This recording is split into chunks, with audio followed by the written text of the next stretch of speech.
Poppy SSC English second paper এই বইটি থেকে কমপ্লিটিং সেন্টেন্সের প্র্যাকটিস পড়া হচ্ছে। তো 77-এ এতে বলছে আনলেস ইউ স্টাডি অ্যাটেন্টিভলি, তুমি যদি মনোযোগ সহকারে না পড়ো, তাহলে কি হবে, you will not get good marks, তাহলে তুমি ভালো মার্ক পাবে না। বি নাম্বারে বলছে it is a long time since I met you,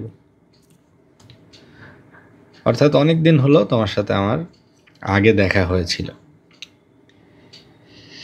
তাহলে it is a long time সিন্সের আগে যদি প্রেজেন্ট টেন্স থাকে তাহলে পরে হয় পাস্ট ইনডেফিনিট টেন্স, আর আগে যদি থাকে সিন্সের আগের ক্লোজ যদি পাস্ট ইনডেফিনিটে থাকতো, যেমন ইট ওয়াজ এ লং টাইম যদি হতো তাহলে এখানে হতো I had met you. C নাম্বারে বলছে if I had seen you before, আমি যদি তোমাকে পূর্বে দেখতাম তাহলে I would have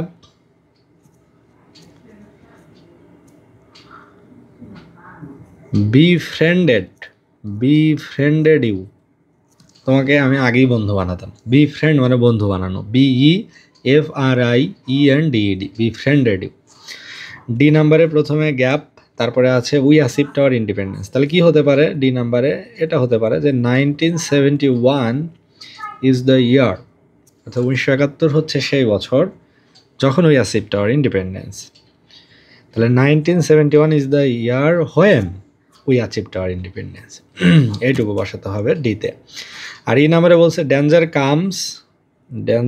comes where it is feared, অর্থাৎ যেখানে বাঘের ভয় সেখানেই রাত পোহায়, অর্থাৎ যেখানে ভয় বেশি পাওয়া হয় সেখানেই আর কি ভয়টা আসে।